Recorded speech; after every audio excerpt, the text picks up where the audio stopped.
Welcome back to my YouTube channel. The words trembled slightly as Armin adjusted the candlelight beside his desk.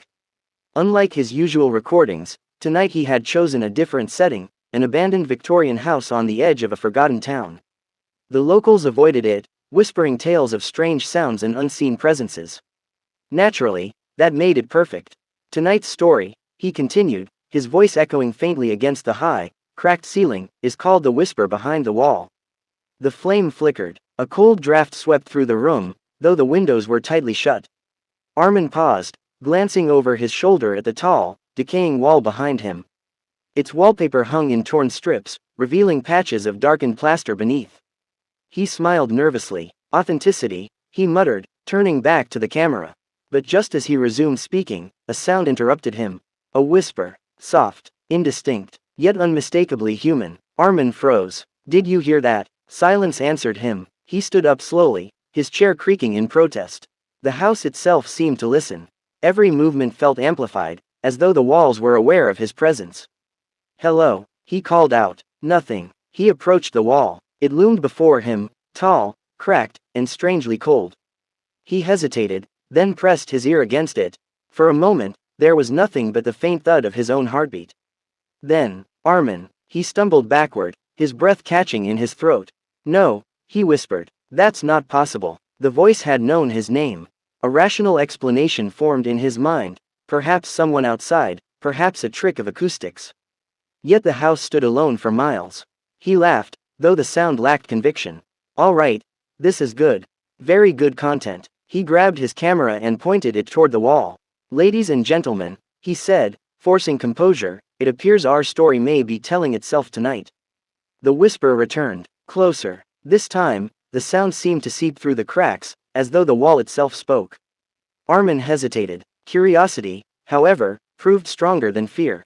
He stepped forward again. "Who are you?" he demanded. A long pause followed. Then, "We remember." The wall trembled faintly. A thin fracture appeared, spreading slowly like a wound opening in flesh. Dust trickled down, settling at Armin's feet. "This isn't real," he murmured. But it was. The crack widened, and from within the darkness beyond, something moved. A hand emerged, pale, thin, unnaturally elongated. It did not break through the wall, it passed through it, as though the solid surface were nothing more than mist. Armin's breath hitched. He staggered backward, nearly dropping the camera. No, no. The hand withdrew. The crack sealed itself. Everything returned to stillness. Armin stood frozen, trembling. "I'm leaving," he whispered. He turned toward the door. But it slammed shut. The candle extinguished. Darkness swallowed the room. Only the faint red light of the camera remained. Then the whisper came again. Not from the wall, but from everywhere. "You heard us." Armin pressed himself against the door, fumbling for the handle. It would not move. "What do you want?" he cried. The wall began to pulse. Like a living thing, shapes formed beneath its surface, faces pressing outward, their features distorted in silent agony. Armin stared in horror. "They're trapped," he breathed. The voices merged into one. "We were." The wall split open once more. This time, it did not close. A vast darkness stretched beyond it, endless, suffocating. Hands reached out. Dozens. No, hundreds. Armin screamed. He tried to run, but the floor beneath him seemed to resist, as though the house itself held him in place. One hand grasped his wrist.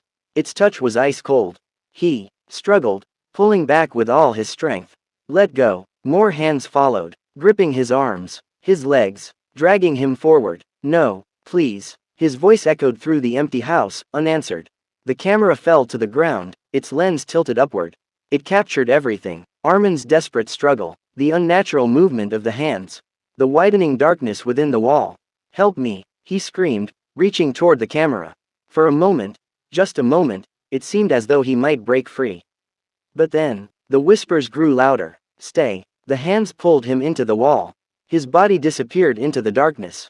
The crack sealed shut. Silence returned. The following morning, villagers gathered at the house. They had heard the screams. But inside, there was no sign of Armin. No broken wall. No disturbance. Only a camera lying on the floor. One of the villagers picked it up. "Should we watch it?" he asked. An older man hesitated, then nodded. They pressed play. The footage began with Armin's introduction. Then came the whispers. The villagers exchanged uneasy glances. As the video continued, Fear spread among them. And when the final moment arrived, when Armin reached toward the camera, the screen flickered. The video should have ended. But it did not. Instead, a new sound emerged. A whisper. Close. Too close. Behind you. The villagers froze. Slowly, reluctantly, they turned toward the wall. And in the silence that followed, it whispered again.